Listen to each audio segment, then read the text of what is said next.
তো আমাদের যেহেতু রাত্রেবেলায় যে গাড়িটা ছিল বীরগঞ্জ থেকে বাস স্ট্যান্ড থেকে, তো ওখান থেকে আমরা একটা ইভি গাড়ি করেছিলাম। তো ইভি গাড়িটা বললো যে পোখরা যেতে গেলে তো বেশ অনেকটা টাইম লাগবে। তো ইভি গাড়িটা চার্জে বসানো ছিল, ততক্ষণে তোমাদের একটু পোখরার আশপাশে বাস স্ট্যান্ডটাও দেখিয়ে দিলাম। এখানে সব রকম খাবারগুলো দেখে নাও, চিকেন মাটন সবই আছে, মাটনের শিক কাবাব থেকে শুরু করে সবই ছিল। তো যাই হোক, ততক্ষণ আমরাও আমাদের খাবার দাবার সন্ধ্যাবেলায় খেয়ে একবার ডিনার করে আমরাও গাড়ির ওয়েট করছিলাম। তো আর কিছুক্ষণ পর আমাদের গাড়িটাও চলে আসবে, তো তারপর আমরা আবার গাড়ি করে বেরিয়ে যাব। তো চলো তারপর আবার দেখা যাক। ততক্ষণে তোমরা খাবারগুলো দেখতে থাকো কী কী খাবার আছে। তো খাবারগুলো দেখে খুব লোভনীয় লাগছিল, যেহেতু হট করে একটা নতুন জায়গায় এসেছি, খাবারগুলো কেমন কী হবে না হবে তার জন্য খাইনি। চলো আসছি তারপর আবার গাড়িতে।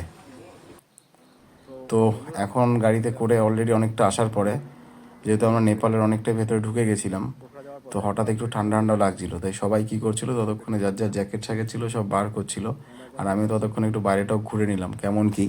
তো দেখো পেট্রোল পাম্পগুলো কি সুন্দর। এখানে পেট্রোল পাম্পগুলো অনেকটা চায়নার পেট্রোল পাম্পের মতন। চায়না যে পেট্রোল পাম্পগুলো দেখবে অনেকটা এই ধরনের স্টাইলেই করা। তো এই সেই পেট্রোল পাম্পগুলো। তো আমি একটু পেট্রোল পাম্প ঘুরে টুরে নিলাম। দেখো একটু ভিউটা তোমরা দেখো, দেখো কি সুন্দর পেট্রোল। অসাধারণ পেট্রোল পাম্প। মানে দেখতে এত সুন্দর লাগছিল রাতের বেলায়। দারুণ একটা পেট্রোল পাম্প। আর এখানে অনেক রকম গ্রসারি দোকানও ছিল, তোমার যদি কিছু লাগে। তো চলো আবার আসছি সকালে। তো সকালও হয়ে গেছে, আমরা অলরেডি পোখরায় পৌঁছেও গেছি। তো দেখো আশপাশটা কত সুন্দর লাগছে, পোখরার আশপাশে বাড়ি ঘরগুলো এত দারুণ লাগছিল, তোমরা দেখলে হয়তো বুঝতে পারবে। খুব সুন্দর সুন্দর বাড়ি ঘরগুলো। তো যেহেতু কাল রাতে উঠেছিলাম আমরা গাড়িতে, তো এখন অলরেডি সকাল হয়ে গেছে, এখন টাইম প্রায় 5:30। আমাদের আর কিছুক্ষণের মধ্যেই 40 মিনিটের মধ্যে আমি পৌঁছে যাব আমাদের যে হোটেলটা বুক করা আছে সেখানে। ততক্ষণে তোমরা একটু বাইরের মজাটা নিতে থাকো। আর ঠিক কিছুটা যেতে না যেতেই সামনে ঠিক এরকমভাবে আমরা পাহাড় দেখতে পেলাম, যেটা আমাদের কিছুটা মনে হলো আমরা যে ট্রেকিংয়ে যেখানে যাবো অন্নপূর্ণায়, সে অন্নপূর্ণা মনে হলো।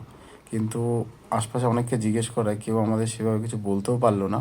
তো যাই হোক, ফার্স্ট এরকম পাহাড় দেখলাম, মানে সকাল সকালই এরকম এত সুন্দর বরফে ঢাকা পাহাড় দেখে খুবই ভালো লাগলো। আর কি, চলো আমরাও প্রায় চলে এসেছি।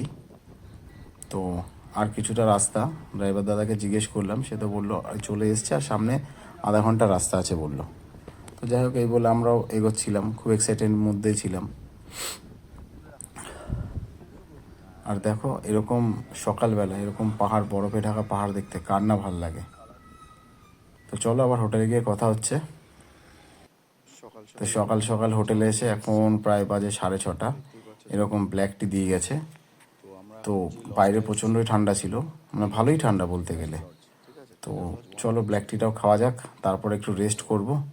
তারপর আবার আমাদের একটু প্যান্ট জামাও কিনতে যেতে হবে, যেহেতু আমার ট্রেকিং প্যান্ট কেনা হয়নি, আমার একটা দাদার। তো আমরা একটু ট্রেকিং প্যান্টও কিনতে যাবো। তো এখন একটু ফ্রেশ ট্রেশ হয়ে নিই, তারপরে আবার আসছি।